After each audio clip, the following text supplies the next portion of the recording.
अगर आप हमारे चैनल पर नए हैं तो चैनल को सब्सक्राइब ज़रूर करिएगा। एक बार एक गांव में एक साधु रहता था जो भगवान पर बहुत विश्वास रखता था। एक बार वह साधु पेड़ के नीचे बैठा था और भगवान को याद कर रहा था।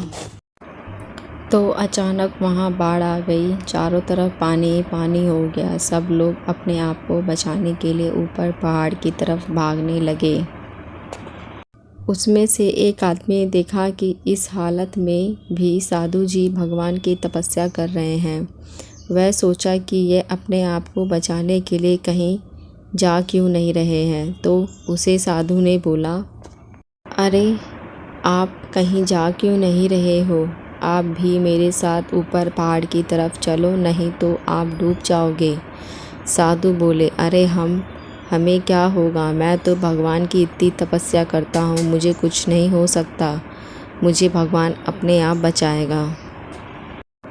धीरे धीरे पानी साधु के कमर तक आ गया। अब लोग वहाँ से नाव लेकर निकलने लगे। तो उसमें से एक ने साधु से कहा, अरे पानी आपके कमर तक आ गया है, आप हमारे साथ चलो। तो साधु ने कहा कि नहीं, भगवान मुझे अपने आप बचाएगा। और वह नाव वाला भी वहाँ से निकल गया। कुछ देर बाद पानी इतना बढ़ गया कि साधु के सिर तक पहुँच गया और लोगों को बचाने के लिए हेलीकॉप्टर निकालने लगे। एक हेलीकॉप्टर साधु के पास गया, जो कि आखिरी हेलीकॉप्टर था। साधु के पास नीचे रस्सी फेंकी और बोला, इसे पकड़ लो और ऊपर आ जाओ, नहीं तो आप डूब जाओगे। यह आखिरी हेलीकॉप्टर है और आपके पास में कोई दूसरा रास्ता नहीं है बचने के लिए। साधु ने कहा, यह रस्सी ऊपर खींच लो और आप चले जाओ। मुझे भगवान के ऊपर पूरा भरोसा है, वह मुझे बचा लेगा। पानी काफ़ी ऊपर आ गया, पेड़ डूब गया और साधु की भी डूबने से मौत हो गई।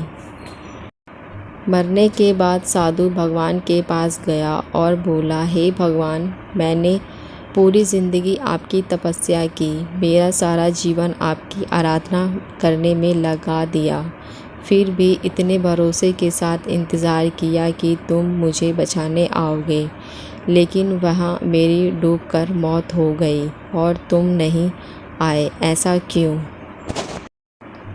भगवान बोले, मूर्ख इंसान, एक नहीं 3 बार आया था। वो तीनों बार मैं ही तो था। पहला पैदल, दूसरा नाव के द्वारा और तीसरा हेलीकॉप्टर के द्वारा। लेकिन तूने मेरा एक भी अवसर पहचाना नहीं पाया। पता नहीं किसका इंतज़ार कर रहा था। इस तरह से ज़िंदगी में हमें ऊपर वाला बहुत से मौके देता रहता है, लेकिन हम सब उस मौके को ठुकरा कर पता नहीं किस चीज़ का इंतज़ार कर रहे होते हैं कि वह कब होगा, तो तभी हम करेंगे। और इस बात पर अड़े रहने से एक वक्त के बाद वो मौका हाथ से निकल जाता है और हम कुछ नहीं कर पाते हैं। तो किसी भी अच्छे समय का इंतज़ार मत करो, जो भी करना है आज और अभी से शुरू कर दो। मैं आशा करती हूँ कि यह कहानी आपको ज़रूर अच्छी लगेगी। अगर अच्छी लगी हो तो चैनल को सब्सक्राइब और लाइक ज़रूर करना और शेयर भी। अब मिलते हैं नई कहानी के साथ। देखने और सुनने के लिए धन्यवाद। Subscribe to my channel please.